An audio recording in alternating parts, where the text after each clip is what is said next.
We're in the middle of a little series here called Rooted, Growing Up and Growing Deep. And what it's meant to be is a little bit of an exploration of the idea of discipleship and really recognizing, having come through the pandemic and, going through this challenging transition at Calvary, we recognize that in the midst of all that, we lost sight of one of our goals and one of the big goals of the church, which is to be a community that actually disciples people in a way that's transformative, in a way that actually helps people grow deep. You could ask ourselves, is our church being successful based on the question, how many people attend every Sunday morning? Well, we don't really feel like that's actually a good metric. A better metric for us would be, in 5 years of your journey at OVC, do you look substantially more like Jesus than you did before?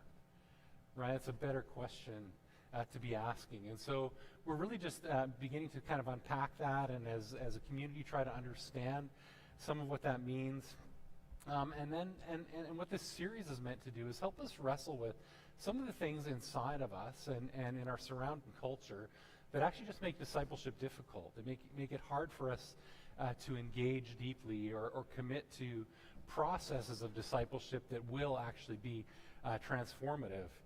We've said, to put this slide up every time, just an introduction, we kind of desperately want the results of discipleship, deep intimacy with Jesus, a better ability to care and love people, transformation so that we're more like Him.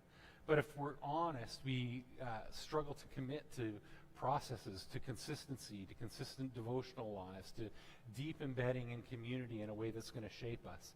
And so what are those things that kind of sort of hold us back? What are those things that kind of make it hard for us to engage? We've talked about our individualism, our distracted nature, anxiety. And this week we're going to talk a little bit just about the social tension. There's a reality that being a disciple of Jesus means living a little bit differently. It means you are going to conform to Jesus. You're going to become more like He is. And that is, in a fundamental way, going to make you a little bit different from the voices around you. It's going to make you a little bit different from your culture. And there are lots of ways in which we as people, we just don't want to be different, right? We just don't want to wrestle with some of those tensions. And our culture is a very, difficult place at this moment. And the church is actually feeling this in a pretty deep way. We see people drifting toward the poles, in terms of polarization. We see, people sort of locking in as more sort of right conservatives and more left lefties. We see people doing that in our culture. People drifting to a church that more suits their sort of political spectrum. We see a good number of people that are feeling that tension of the culture wars and who have just checked out of church completely. There's actually a really interesting study by a group in the States, which I should have wrote down its name, but I don't have it here. The Public Religion Research Institute. And they did a study of nuns. What nuns are, or not nuns, N-U-N-S, a study of N-O-N-E-S, which are people that would say that they have no religious affiliation whatsoever. So people that have checked out of church altogether and just aren't attending anywhere. And they asked them the questions about, what is it about the teaching of the church, specifically the teaching of the church, that made you step away from the church and choose not to be engaged with it anymore? And one of those issues, looking at different groups of Christians within the broad spectrum of people who would call themselves Christians in North America, looking at people who were part of mainline churches, 49% of people who left mainline churches, so a mainline church would be like in the States, an Episcopalian church, or some of the big Presbyterian churches, some of those big heritage churches in Canada, we would say maybe something like the United Church or the Anglican Church. Some of those mainline churches, people who have left those, 49% of people who left mainline churches in the U.S. to not be engaged with Christianity at all, have done so because, I'm trying to find the language here, because the teachings have lost meaning and don't make a difference. So they become washed out. They become sort of relativistic and not clear and not practically helpful in some ways. And so people just sort of drifted out, like, this is just not connecting with me. It's so wishy-washy, I can't engage with it. But on the evangelical side, 47 people, and amazing how close those numbers are, have left evangelicalism to become nuns, to become nothing. And they've done so because the teachings, they feel like, have lost a sense of compassion, have become too rigid on moral issues, right? And so people have left evangelicalism because they feel like it's gotten too sort of shouty and angry and lack compassion. So that's happening there. And then you've got people in the middle who are saying, we've got to come to the center, and we've got to have peace. We've got to sort of bring it together and really understand what Jesus is saying in our culture and make that work. And those people trying to make peace, pastors among them, there's 42% of pastors in the last year have said, I'm ready to check out. I'm not one of them, just so you know. But 42% of pastors in the last year have like seriously considered leaving the ministry. And the reason that they've done that, the third highest thing on that list, one, they feel immense stress, 56%, 43% say among, they're listing a number of things that they're feeling, say they feel isolated and lonely, and 38% are just ready to check out and leave because of current political divisions. These are U.S. stats. Like it's just gotten so hard in my church and in my context to have a conversation with anybody about anything that it's gotten just political, and I'm not sure I can handle the pressure. Right? And so there are also a lot of people that are just like, all this culture war, all this fighting, like I'm almost just ready to be done. I'm ready to check out. And it's challenging because when you engage with almost any issue in our culture, you find that pull to the poles. You find that pull of polarization. There's a guy named Todd Detheridge, who's, I think his name probably doesn't sound Detheridge. It's probably Detheridge or something like that. If you've got death in your name, I don't know. There's got to be a better way to pronounce it. But he commented just recently. Again, this is just sort of an evangelical commentator. Commented recently on the Israeli-Palestinian conflict, and he said two different things. He said, one, making space for the humanity of Palestinian innocence doesn't mean you condone the ideology of militant Hamas or the brutality of the recent attacks.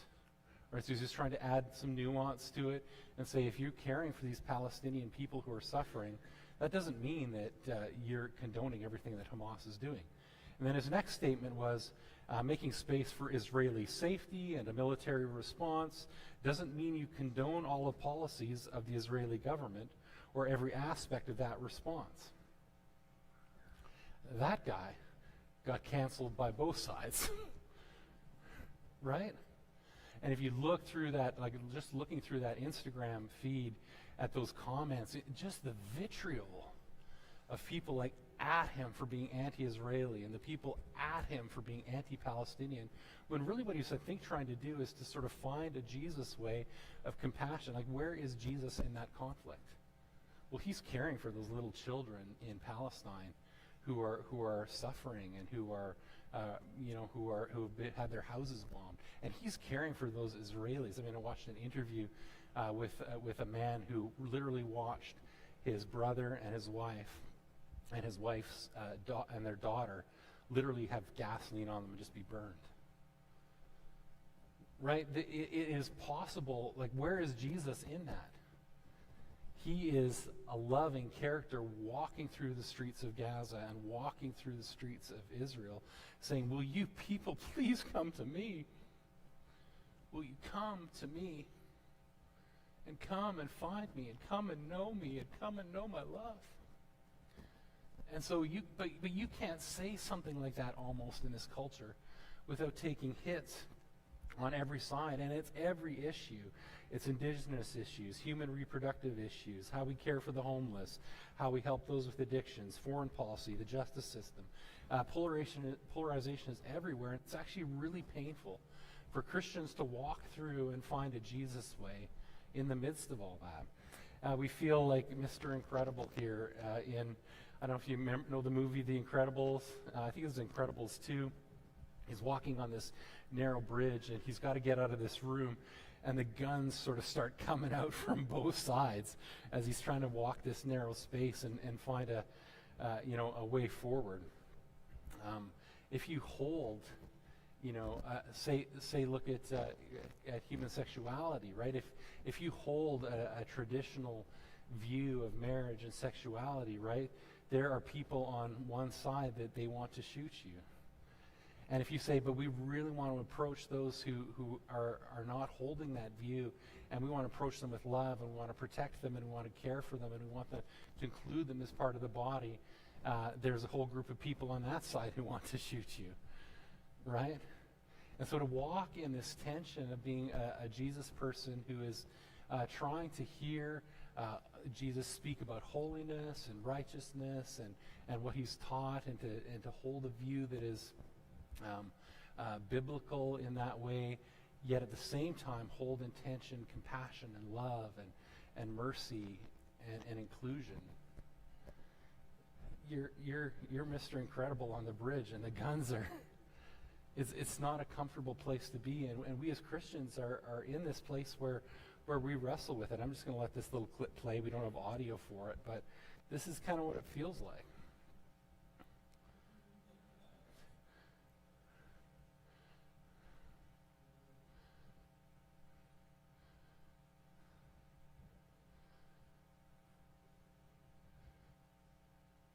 Take one in the face.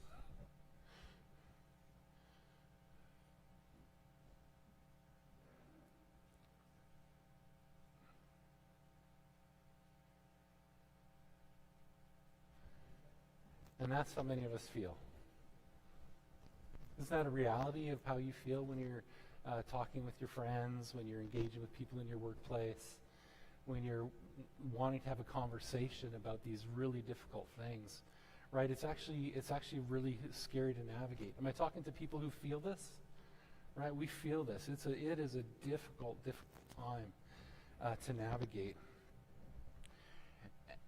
And good people who are communicating into these things, who are good communicators, they're getting canceled, and they're quieting their voices, and important voices just aren't speaking because it's just painful to speak. It's painful to walk in these things. And so we're really left with this question, navigating these very challenging cultural issues, is can we find Jesus' narrow way in an angry and polarized world?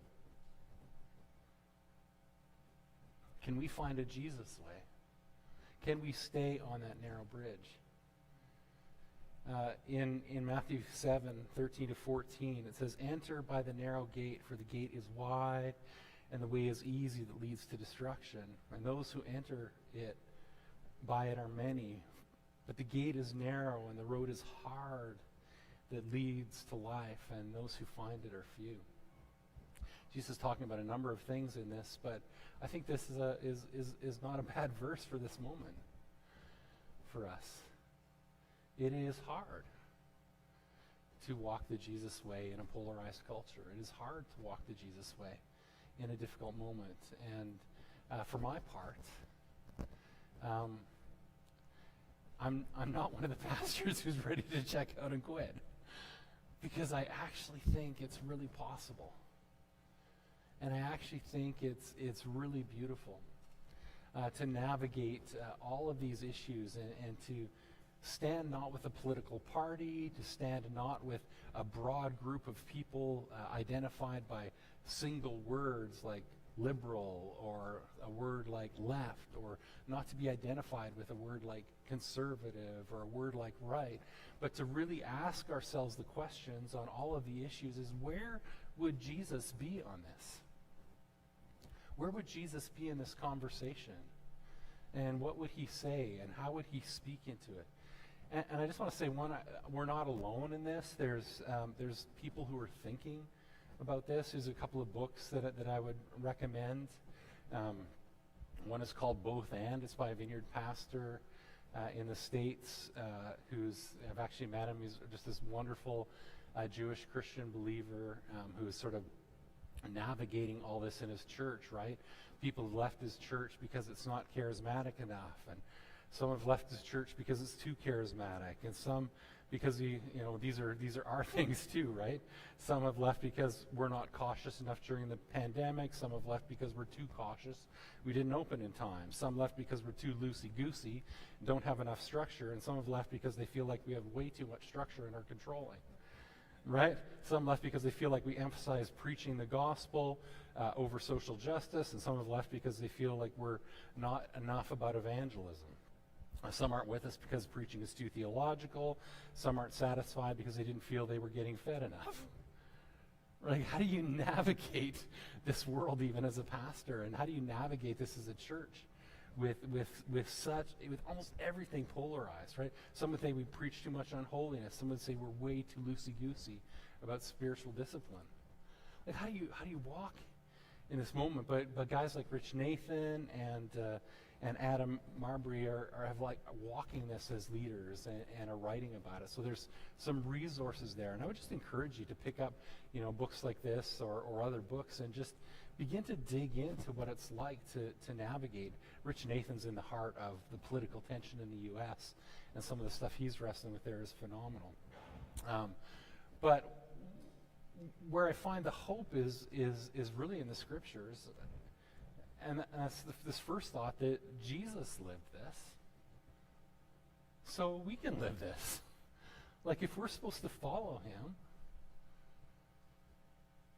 it must be possible for us to follow him. It's not going to be easy. It's not necessarily going to be comfortable, but he walked this. Looking at Matthew 9:10, and some of you have heard me teach on this before through the pandemic a little bit, but for those of you that haven't, I want to just unpack this little piece of scripture for us again. In Matthew 9:10-14, it's the Pharisees coming to Jesus, and Jesus got himself in trouble on both sides of the political spectrum. He was in trouble with the Sadducees because he looked like a holiness guy, and he was going to freak out the Romans, and they were going to come down on them. With the Pharisees, thought he was hanging out with sinners and tax collectors, and thought he was a raving liberal, and they wanted to shut him down. So Jesus navigated this conservative, liberal tension in his own culture. It says this, though, about his interaction with the Pharisees. As Jesus reclined at the table in the house, behold, many tax collectors and sinners came and were reclining with Jesus and his disciples. And when the Pharisees saw this, they said to the disciples, "Why does your teacher eat with tax collectors and sinners?" But when he heard it, he said, "Those who are well have no need of a physician, but those who are sick. Go and learn what this means. I desire mercy, not sacrifice. For I came not to call the righteous, but sinners." So let's paint a picture. Jesus has just had an encounter with Matthew, the tax collector. He just kind of invited himself over to Matthew's place for lunch. I'm coming with all my disciples and all my friends. I'm coming over. I hope that's okay. I hope you got something in the fridge, right? And Jesus comes over, and it says he's reclining at the table with them. It's a picture of sort of Middle Eastern hospitality, not chairs around a dining room table, not hanging out in the living room, but gathered around a table and kind of leaning, just like they did for the Last Supper. Jesus is in terms of his posture, he's in the same posture at the Last Supper as he is with tax collectors and sinners, leaning on one elbow, eating with one hand, one person resting behind him, and they're having conversation and friendship. And the Pharisees come in to blow the whole thing up, right? And they come and ask him, like, "Why are you eating with these tax collectors and sinners? Like, why are you doing this? Like, you should, as a Jewish rabbi, you should be separate. You should be away. You should be not hanging out with these people." And Jesus answers in the strangest way. And what I notice almost more than what he does say is what he doesn't say. What he didn't say was, "You know what? I'm just here on a mission, and I just really want you to know that I'm not engaged really with these people in any kind of deep way. They're not influencing my life and my ministry, but I'm just sort of here as an observer to get to know the culture." He didn't say any of those kinds of things. And then when the Pharisees came and said, "Why are you hanging out with tax collectors and sinners?" he didn't sort of capitulate and say, "Oh, no, I don't want you to see them that way. I don't want you to use that language. Like, guys, you're ruining my vibe here. Like, I'm fitting in with these guys, and you're calling them sinners and tax collectors, and you're judging them, and you're ruining my ability to reach them and connect with them. He didn't say that either. Right? What did he say? He said, those who are well have no need of a physician, but those who are sick. I did not come to call the righteous, but sinners. So he's chest to back, leaning against the table, hanging out with these people who are being judged by the Pharisees. And in front of them, he's calling them sinners in their presence. He doesn't backtrack on that. He doesn't go, guys, you're ruining my vibe. He's calling them sick. And so, could you or I, in a group of our unchurched friends, say, listen, I'm with you guys. I know you're really sinners, but can we grab a coffee? How many of you would approach your friend like that? Right? That's not how it works. We wouldn't do that. But somehow Jesus,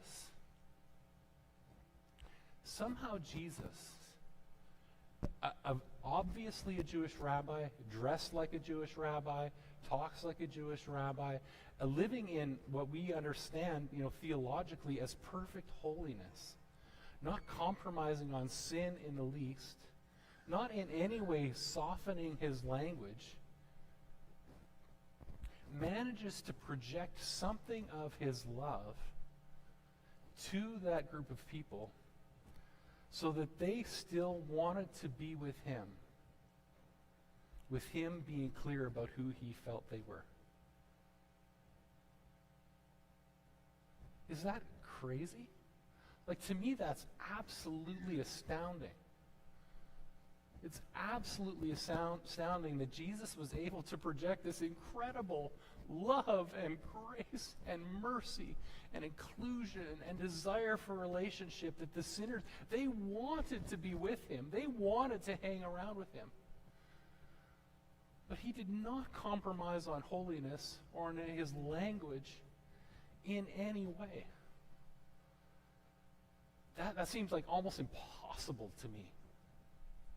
But because he did it, I think we can at least begin to try to learn how to live that way. To learn how to live that way. And that's what we see, again, in the early church. That's what we see in terms of what they modeled when Paul was speaking to different communities about how they navigate their relationships, how they navigate living as pure believers in a pagan culture. In 1 Thessalonians, we have this.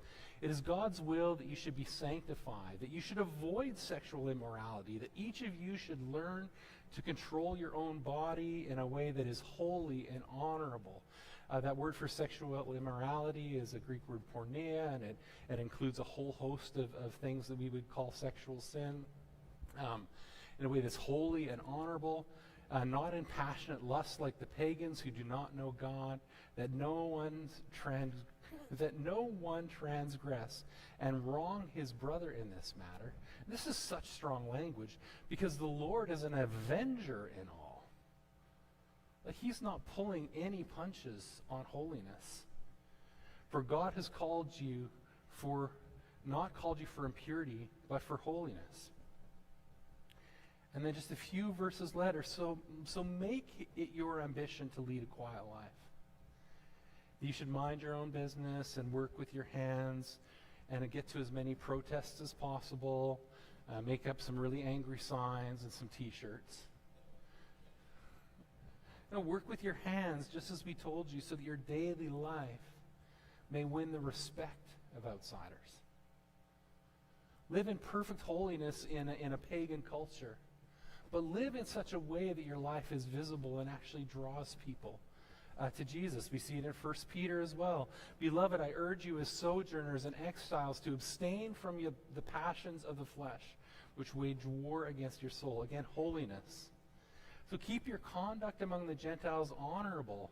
So even when they speak against you as evildoers, and very often in the early church, the behavior of the early Christians was seemed almost deviant and strange. I think that's the case of, when Christians have, a strong approach to Christian morality or a traditional sexual ethic in this culture, we're seen as crazy.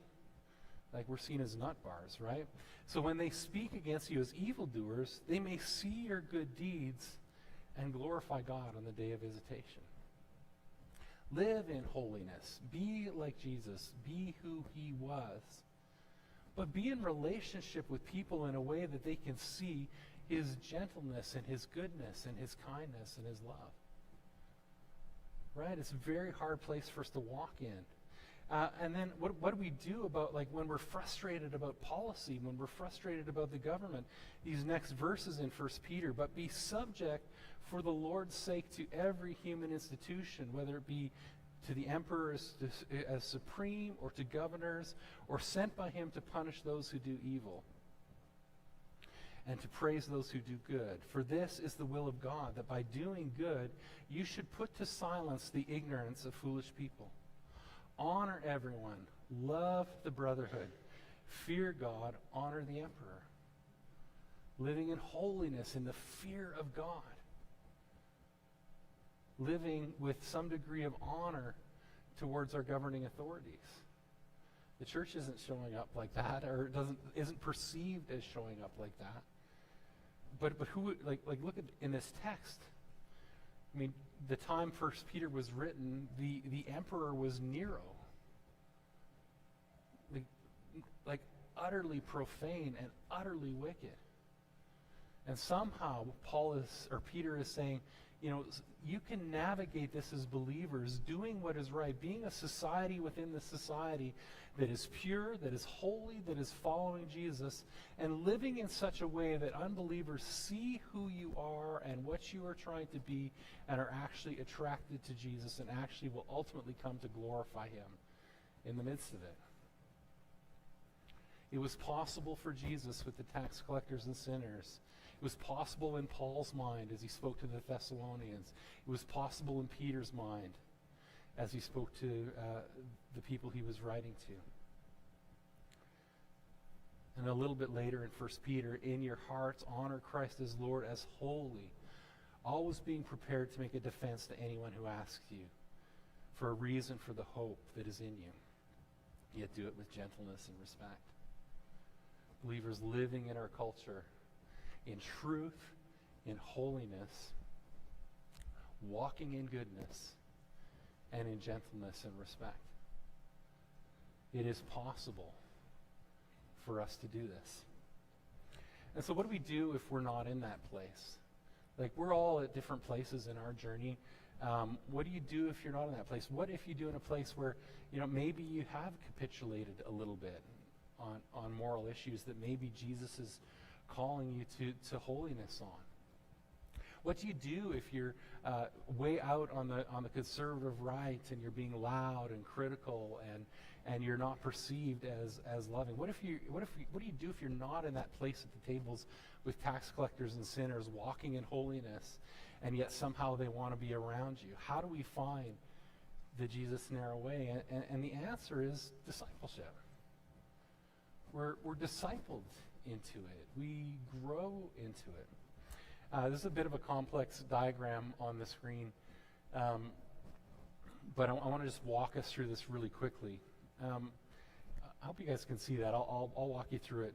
But you see that there's a circle there that it would probably represent where we could be on a number of different issues, where we could be in terms of our posture as human beings. So let's just talk about that first one. Obviously, in the center of the circle, you might be far in the conservative side, aligned with political parties, aligned with that world. You could be far on the left side and aligned with that world. But somewhere in the middle is this Jesus narrow way that we're called to walk to, right? We're not called to be in alignment with a political party. We're not called to be in alignment with a political ideology. We're called to be in alignment with Jesus and who he is. So where are you in this story? Some of us might be in a place where we are open. We're just intellectually open to every idea that's out there, and everything anybody believes is okay, and pluralism is fantastic. It's just absolutely okay for everybody to believe anything they want, whether it contradicts one thing or another thing, and there's no internal consistency to it. We see lots of that in our culture, and we see lots of that in the church. If you're in that place where you are in an intellectual openness that doesn't have a sense of sort of biblical direction to it, discipleship for you probably means looking at the scriptures, looking at the story of Christianity, and recognizing, you know what, the Bible isn't completely wishy-washy, and it isn't consistent the same as every other religion in the world, and it is different in terms of its moral framework, and it is maybe clear on some things. So discipleship for me is maybe beginning to seek some clarity that's in the story, some clarity that God has for us. Maybe you're in a place where you're on the other side. You're full of judgment. You're making signs, and you're frustrated. Like in so many ways, some of us are frustrated with the way the world has gone, and we're frustrated with the moral breakdown in the world around us. We're frustrated with our culture. We're frustrated that we've lost our voice, and we're looking at people and looking at them with a lot of judgment. We've lost sight of humility and compassion. If we begin to look now then, as people who maybe are in that judgment frame, through a lens of compassion and through a lens of care and through a lens of humility, what happens? You begin to see people not as enemies anymore. You begin to see people as sheep who are lost. You begin to see people who are maybe deceived. See people who have had hard stories and made choices in life based on hurts that they've had in their journey. You begin to see them in a different way. And discipleship means that we become more humble, we become more gracious, and we walk in that way, closer to Jesus. Maybe we're in a place where we're closed, where we feel like, man, the world has just changed so much. I am just going to hunker down in my Christian enclave, and I am going to hide to the point where I have no relationship with anybody who isn't a Christian, no relationship with somebody who isn't a believer. I have no relationship with anybody who could possibly even view my life like 1 Peter 2, seeing my good deeds and glorifying God, or Thessalonians 4, living and seeing my daily life that it might win respect, because I'm hiding from the world in such a profound way. If we're there, discipleship might mean listening. Discipleship might mean, oh man, I want to understand the people that are around me. I want to hear where my neighbors are at. I might not be ready to have, a party with all the tax collectors at my dining room table just yet, but I'm going to sit on the front porch and talk to a neighbor and get to know them, and get to know where they're coming from, and get to understand who they are. Maybe you're reactive. Maybe you're in a place where you just are overwhelmed by the sense of emotion that is in the culture. You're overwhelmed by this desire to be inclusive, this desire to be progressive, but you haven't really engaged the intellectual side. You haven't really thought through maybe the biblical framework for morality has some wisdom to it. Maybe there's a why behind it. Maybe there's some rationality. Maybe there's something I need to process and begin to think about so that I can understand what seems like this evil, restrictive Christian morality, so that I can look at it and say, oh, wait a minute, God has a reason for this. Oh, there's health on the other side of this. God's love is actually behind this. And so in all of these cases, you can probably place yourself on this circle. Maybe you're that, open, pluralistic person. Maybe you're that judgmental, angry person to a certain degree. Maybe you're closed and hiding. Maybe you're just feeling all the emotion and haven't given things enough thought. You can place yourself on there and ask yourself, what's your discipleship path? What's your path to growth? What's your path towards the narrow way to becoming more like Jesus? And I think if we will look at our lives like that and begin to say, okay, I'm not wanting to be aligned with a one-word description. I'm not wanting to be aligned with a direction. I'm not wanting to be aligned with a color, red or blue. I want to be aligned with Jesus and who he is and get to know him. Lord, how can you make me more like you? And that's, I think, for us where the beauty is. That's our why. That is what we're striving for. And I think the main reason, apart from just wanting to be aligned with Jesus and who he is and being willing to sort of take that narrow way, it's simply worth it to find Jesus on the narrow way, because Jesus is on the narrow way. It's worth it to be with him. It's worth it to be in intimacy with him. It's so much better to be in intimacy with him than a political party. It's so much better to be in intimacy with him than any other sort of framework that is out there in the world, be it a liberal one or a conservative one. Because it's chaotic and it's crazy and it's difficult. The place where Jesus is the non-anxious presence in the midst of the battle, the non-anxious presence in the midst of the war, striding through no man's land on the battlefield, completely confident in who he is. Jesus is not the least bit insecure about who he is and what he believes in the midst of this, and we want to align with him. Philippians 2, 9 to 11 says this, "Therefore God has highly exalted him." And this is after this teaching in Philippians 2 on the great humility of Jesus, coming in and entering into humanity, laying down his life, going to the cross.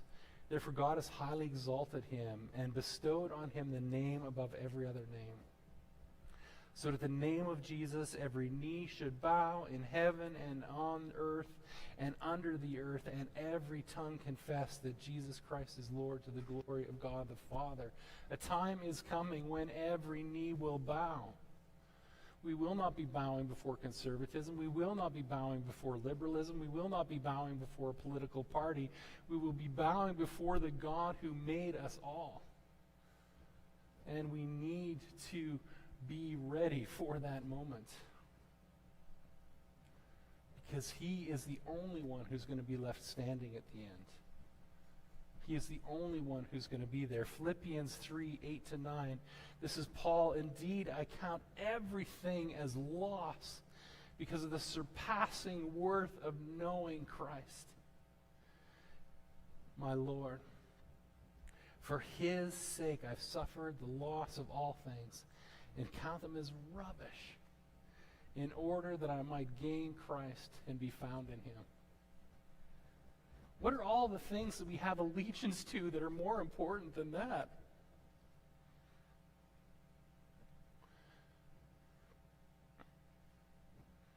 We have to find Jesus. We have to walk his narrow way in the political minefield and do what Jesus did, and I kind of imagine him dancing through it. I imagine him skipping through it